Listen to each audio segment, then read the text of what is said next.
4월 6일 오늘의 말씀은 요한복음 20장 19절에서 31절입니다.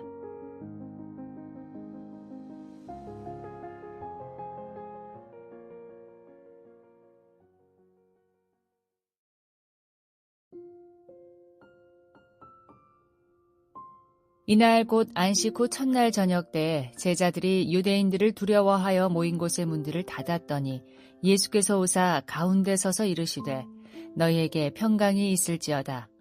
이 말씀을 하시고 손과 옆구리를 보이시니 제자들이 주를 보고 기뻐하더라. 예수께서 또 이르시되 너희에게 평강이 있을지어다. 아버지께서 나를 보내신 것 같이 나도 너희를 보내노라. 이 말씀을 하시고 그들을 향하사 숨을 내쉬며 이르시되 성령을 받으라. 너희가 누구의 죄든지 사하면 사하여질 것이요 누구의 죄든지 그대로 두면 그대로 있으리라 하시니라. 12 제자 중에 하나로서 디두모라 불리는 도마는 예수께서 오셨을 때에 함께 있지 아니한지라. 다른 제자들이 그에게 이르되 우리가 주를 보았노라 하니 도마가 이르되 내가 그의 손에 못자국을 보며 내 손가락을 그 못자국에 넣으며 내 손을 그 옆구리에 넣어보지 않고는 믿지 아니하겠노라 하니라. 여드레를 지나서 제자들이 다시 집 안에 있을 때 도마도 함께 있고 문들이 닫혔는데 예수께서 오사 가운데 서서 이르시되 너희에게 평강이 있을지어다 하시고 도마에게 이르시되 내 손가락을 이리 내밀어 내 손을 보고 내 손을 내밀어 내 옆구리에 넣어보라. 그리하여 믿음 없는 자가 되지 말고 믿는 자가 되라. 도마가 대답하여 이르되 나의 주님이시요 나의 하나님이시니이다. 예수께서 이르시되 너는 나를 본고로 믿느냐 보지 못하고 믿는 자들은 복되도다 하시니라. 예수께서 제자들 앞에서 이 책에 기록되지 아니한 다른 표적도 많이 행하셨으나 오직 이것을 기록함은 너희로 예수께서 하나님의 아들 그리스도이심을 믿게 하려 함이요 또 너희로 믿고 그 이름을 힘입어 생명을 얻게 하려 함이니라. 요한복음 20장 19절에서 31절 말씀을 함께 묵상하겠습니다. 오늘 본문 중 19절에서 23절은 작년에 부활주일에 설교했던 본문이기도 합니다. 그때 설교 준비할 때 충분히 묵상이 되어 있어서 그 설교를 다시 정리해서 오늘 묵상 나눔을 하도록 하겠습니다. 오늘 본문은 부활하신 예수님께서 제자들에게 다시 나타나는 장면이죠. 예수님께서 십자가에서 고난받으시고 죽으신 후 3일 만에 다시 살아나셨습니다. 그리고 부활하신 예수님께서 가장 먼저 하신 일이 무엇인지 살펴보면 예수님의 우리를 향한 마음, 하나님의 사랑을 발견하게 됩니다. 안식 후 첫날 저녁 제자들은 함께 모여 있었고 문을 굳게 닫고 있었습니다. 그 이유는 두려움 때문이겠지요. 제자들은 예수님이 죄 없음에도 불구하고 십자가에 못 박혀 죽으신 것을 눈으로 보았습니다. 그 충격은 너무 컸지요. 그러니 자신들도 언제든지 잡혀 죽을 수 있다는 생각에 사로잡힐 수밖에 없었습니다. 제자들에게는 예수님을 따르던 일이 자랑이던 시간이 있었습니다. 하지만 이제는 상황이 바뀌었습니다. 예수님을 따랐다는 이유로 숨어야 하는 상황이 전개되고 있습니다. 그래서 그들은 문을 꼭꼭 걸어 잠그고 세상과 자신을 단절시킨 채 두려움에 갇혀 있었습니다. 성도 여러분, 이 모습이 낯설지가 않습니다. 우리도 두려움에 떨 때가 많이 있습니다. 미래에 대한 두려움, 노후에 대한 두려움, 자녀가 아플 때 엄습하는 두려움, 내 마음의 상처로 인해 생기는 두려움, 건강의 두려움, 이런 두려움이 우리에게 자주 일어나는데요. 이런 두려움이 극대화가 되면 우리도 우리의 마음 문을 닫고 숨어버릴 때가 있습니다. 관계를 끊고 동굴로 들어갈 때가 있지요. 그러한 때, 두려움과 근심에 사로잡힐 때 우리 주님은 우리를 그대로 두지 않으십니다. 바로 그때 그 두려움의 자리, 그 닫힌 자리로 예수님께서 찾아오십니다. 오늘 본문이 그것을 보여주고 있지요. 첫 번째로 예수님은 약속하신 대로 다시 오심으로 두려워하는 제자들을 위로하십니다. 19절 하반절에 보면 예수께서 오사 가운데로 서서라고 기록되어 있죠. 문이 닫혀 있었지만 예수님은 그들 가운데로 들어오셨습니다. 이 장면이 얼마나 큰 위로가 되는지 모릅니다. 사실 제자들은 예수님을 찾을 힘도 없었고 믿음도 무너져 있었습니다. 그런데 그런 그들을 예수님께서 먼저 친히 찾아오신 것입니다. 이것은 단순한 만남이 아니지요. 약속의 성취입니다. 요한복음 14장에 보면 예수님께서 내가 다시 오겠다. 너희를 고아처럼 버려두지 않겠다. 내가 너희로 오겠다고 여러 번 말씀하셨지요. 예수님은 지금 그 약속을 그대로 이루고 계시는 것입니다. 성도 여러분, 예수님은 약속을 잊지 않으시는 분입니다.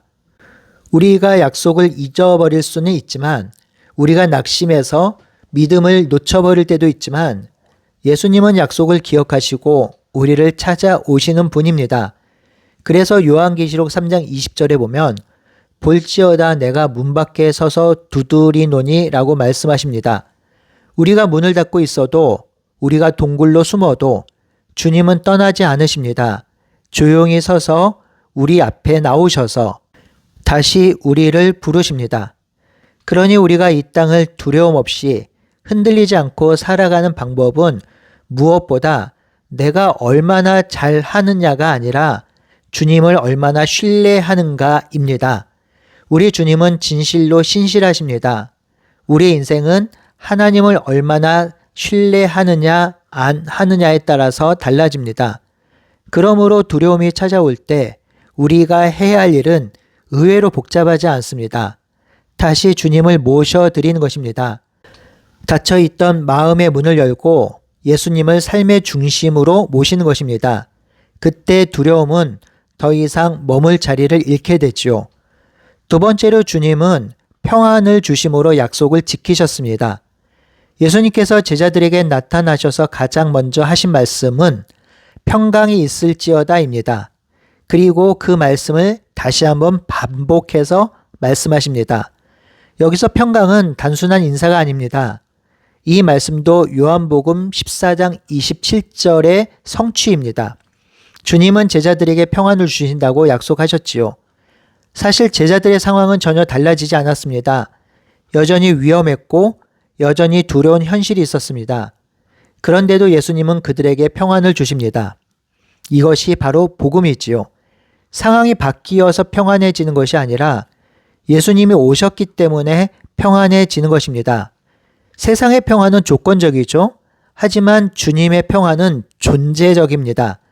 그래서 바울은 빌립보서 4장 7절에서 아무것도 염려하지 않고 하나님께 나아가면 모든 지각에 뛰어난 하나님의 평강이 너희의 마음과 생각을 지키신다고 권면합니다. 이 평안은 조건적이지 않습니다. 하나님과의 관계가 회복되면 그리고 예수님이 나의 삶 중심 가운데 거하시면 누리게 되는 것입니다. 그러니 이 평화, 평강은 머리로 이해되는 것이 아니라 경험으로 누려지는 평강, 평화입니다. 성도 여러분, 우리의 삶이 흔들릴 때 가장 먼저 무너지는 것이 마음이지요. 바로 그때 예수님은 그 마음을 먼저 붙들어 주십니다. 그래서 우리는 눈물 속에서도 버틸 수 있고 두려움 속에서도 무너지지 않을 수 있으며 어둠 속에서도 다시 일어날 수 있습니다. 평안은 하나님과의 관계가 회복된 성도에게 주어지는 하나님의 무조건적인 선물입니다. 그러므로 우리는 상황을 바꾸기 전에 하나님을 왕으로 모시고 예수님을 주인으로 받아들여야 합니다. 바로 이때 우리는 하나님이 주시는 놀라운 평화를 누릴 수 있습니다. 마지막으로 예수님은 성령을 주심으로 약속을 지키십니다. 22절에 보면 예수님께서는 제자들을 향해 숨을 내쉬며 성령을 받으라고 하십니다. 이 장면은 단순한 능력의 전달이 아니라 새로운 생명이 시작되고 있음을 보여줍니다. 창세기 2장 7절에 보면 하나님께서 사람의 코에 생기를 불어넣으셨던 것처럼 지금 예수님께서는 제자들에게 성령을 통해 새로운 생기를 불어넣어 주시는 것이죠.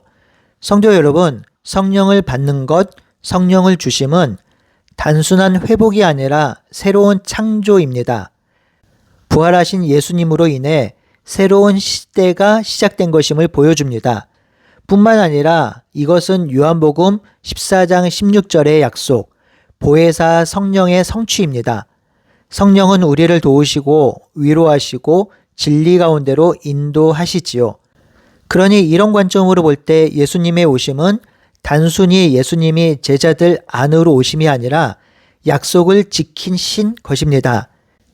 이 예수님의 오심으로 제자들은 하늘에서 내려오는 평화를 누리게 되었고 성령을 선물로 받았습니다.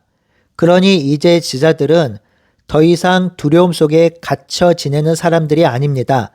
성령을 받은 하나님의 사람들로 변화가 되어 새로운 피조물로 살아가게 되는 것이죠. 예수님은 이렇게 변화돼 그리고 변화된 제자들에게 말씀하십니다.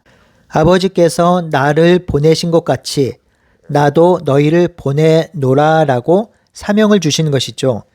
그러니 성령을 받는 것은 머무르기 위함이 아니라 보내시기 위해서 주신 것입니다. 사명은 하나님 나라 복음 전파와 회심, 그리고 이 땅에 하나님 나라를 세우고 선포하는 것입니다. 그러니 예수님의 제자인 우리는 하나님이 주시는 평강을 누리고 성령을 받은 것으로만 끝나면 안 됩니다. 제자들은 하나님께 받은 것을 흘려보내는 자들입니다. 우리는 가정과 일터와 삶의 자리로 보내심을 받은 사람들이지요. 성도 여러분, 예수님은 두려움에 떨고 있는 제자들을 외면하지 않으십니다. 오히려 찾아오셔서 약속을 지키시고 평안을 주시고 성령을 주시고 사명을 주십니다. 이 예수님은 오늘도 동일하게 우리를 찾아오셔서 이 하나님의 역사를 이뤄 가십니다. 그러므로 이 한 주도 닫힌 마음을 열고 주님을 모시어 드리며 그 평안을 누리고 사명을 이루어 살아가는 우리 모두가 되길 바라고 소원합니다. 함께 기도하겠습니다. 하나님, 예수님이 제자들에게 오심으로 예수님께서 하신 약속을 이루셨고 그 약속을 통해서 평화와 사명을 허락해 주셨습니다. 그리고 성령을 주셨습니다. 우리들에게도 이 놀라운 역사가 일어나게 하여 주시옵소서. 우리가 예수님을 주인으로 고백합니다. 예수님을 나의 왕으로 고백합니다. 그 예수님, 우리 안에 계신 성령님이 역동하게 하시고 성령을 따라 하나님의 사명을 감당하는 우리가 될 수 있도록 인도해 주시옵소서. 살아계신 예수님의 이름으로 기도드리옵나이다. 아멘.